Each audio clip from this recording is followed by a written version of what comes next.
soon after, in fact, we arrived in the UK, Alexei and I, Aubrey gave me a paper to read that he'd prepared for the Lancet and asked what I thought of it. I thought it was very sound.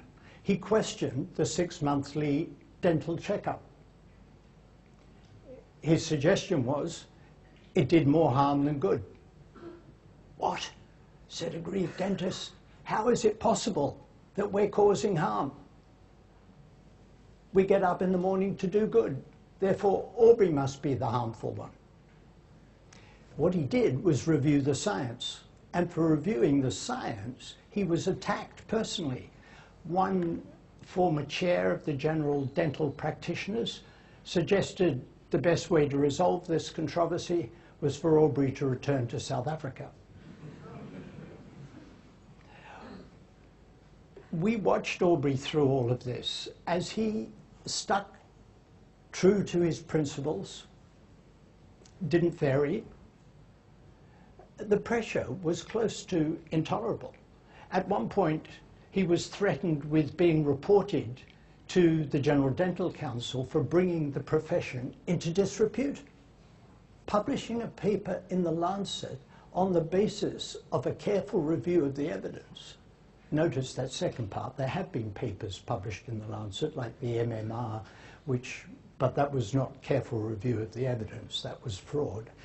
But publishing a paper in the Lancet on the basis of a careful review of the evidence brought him in danger of being reported to the General Dental Council. Quite remarkable. In fact, as Richard Watt has pointed out, NICE, the National Institute for Health Care Excellence, whatever it's changed its name to, did review this literature and decided that Aubrey was correct.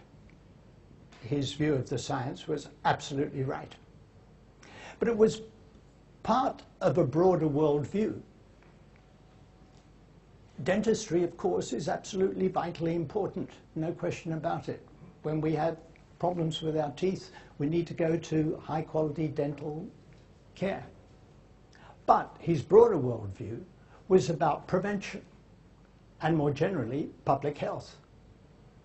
And that led him very much into the issue of diet. At a time when sugar was off the agenda, the pendulum swung so far now about sugar, I think it probably has a bit of a way to go back again. But at the time when sugar was pretty well off the agenda, there was Aubrey saying, don't forget oral health. Sugar's important for oral health. And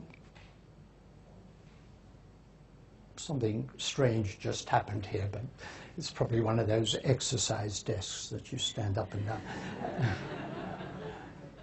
And in fact, Helena was very much involved in looking at the sugar issue as a public health issue, and as indeed it is for oral health, and we think more generally. The second was he internalized the Jeffrey Rose argument. It sort of makes sense, doesn't it, that you should focus on high-risk people. Why would you want to do anything for people at low risk or average risk? Focus on high-risk people. It kind of makes sense, but like a lot of things that make sense, it may not be correct. The Jeffrey Rose argument, which Aubrey internalized for oral health, was that more disease comes from the population at average risk than from the small proportion of the population at high risk. Therefore, we need to improve things for everybody. And that was his approach to oral public health. And the third was to look at the inequalities question and the social determinants of health question. Aubrey and I had this lovely pas de deux over 30-odd years. I was, shall I say, a little bit jealous of the fact that he had this issue which was pretty simple to improve oral health, and he could focus on it. And the things that I was dealing with were much more complex. We couldn't simply say, well, there's this inequality question. That's much more complex. But oral health you could focus on. But then Aubrey showed that perhaps the most dramatic manifestation, health manifestation of inequalities, was what goes on in the mouth. If you look at decayed, missing and filled indicators of oral ill health, it follows the social gradient absolutely dramatically. If anything, more dramatic than any other physical or mental disorder. So it made absolutely clear that if we want to improve oral health, as if we want to improve physical and mental health more generally, we have to take action on the social determinants of health. And I think it's fair to say you got the International Association of Dental Research active in this arena, more or less single-handedly. You heard from Richard at the beginning how he inspired a whole generation of people. And in fact, seeing the audience here who've come from, did you say 19 countries? At least 19 countries.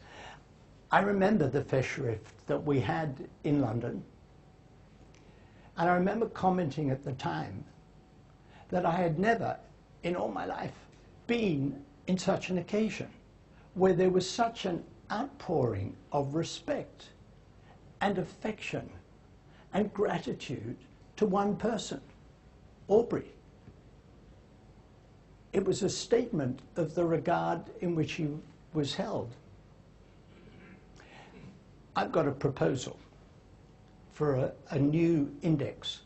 You heard from Richard that Aubrey published something like 486 papers. All of his PhD students were blessed to work with Aubrey. My guess is just about all of them published papers with him. There was a famous mathematician named Paul Batchelor, and there's something called the Erdős number. If you have an Erdős number of 1, you published a paper with Erdős. If you have an Erdős number of 2, you published a paper with somebody who published a paper with Erdős, and so on. An Erdős number of 3, 6 degrees of separation. Well, Aubrey was so prolific, but so generous with his co-authorship, I think we should propose a Sheiham number. Your Sheiham number of 1 means that you co-authored a paper with Aubrey. Your Sheiham number of 2 is you co-authored a paper with somebody who co-authored a paper with Aubrey. Richard, a new task. We've got to develop the Sheiham index, the Sheiham number. And my guess is there's not a person who published a paper with Aubrey who feels other than absolutely proud of having done that. Because this was a man who inspired cohort after cohort after cohort of students, of colleagues. He was loved and revered because of his generosity with his ideas, because of his fixity of purpose, because of his deep morality. I had occasion last Friday to reflect on the life of another distinguished academic, David Watson, who was a distinguished educationalist. And he talked about the principles of academic life, which included absolute integrity, critical self-examination, inclusive collegiality, and responsible to the wider community. And rather mischievously, I contrasted what our politicians say. I thought about the election campaign for Mayor of London and asked about integrity, about critical self-examination, about inclusive collegiality, about wider responsibility. And then I think of an academic like Aubrey, and he illustrated all of those virtues. All of those virtues. Absolute honesty, critical self-examination, integrity, inclusive collegiality, responsible to the wider community. I haven't read any of my notes. I must have made notes for some reason.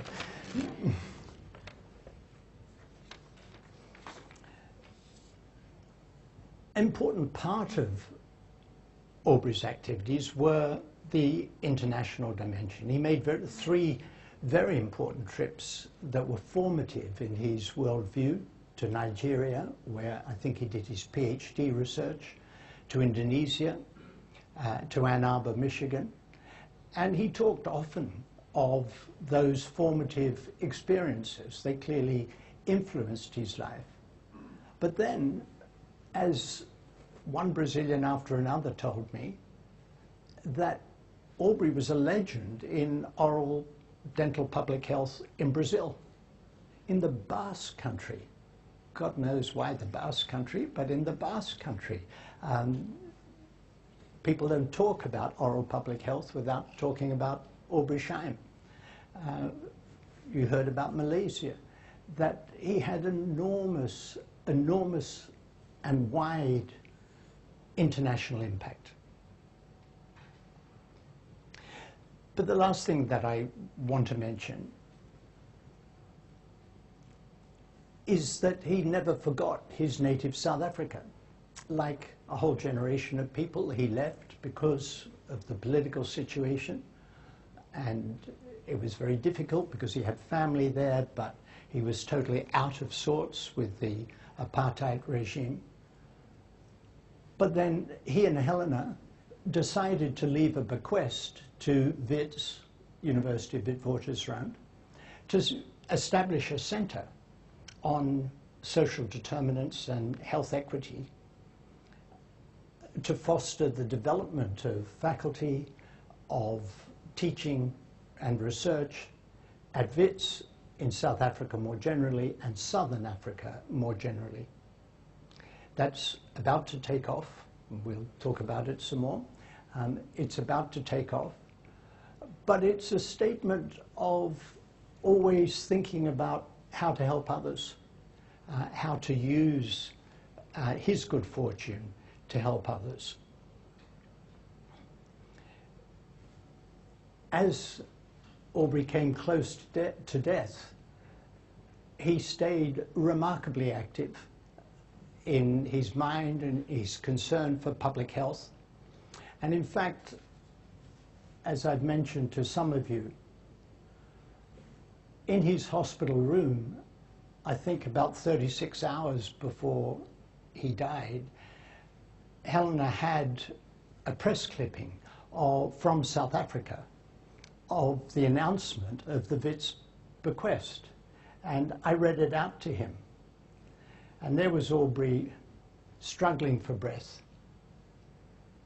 And I said, Aubrey, this is such a wonderful thing you've done. It inspires all of us. And he gave that typically Aubrey smile.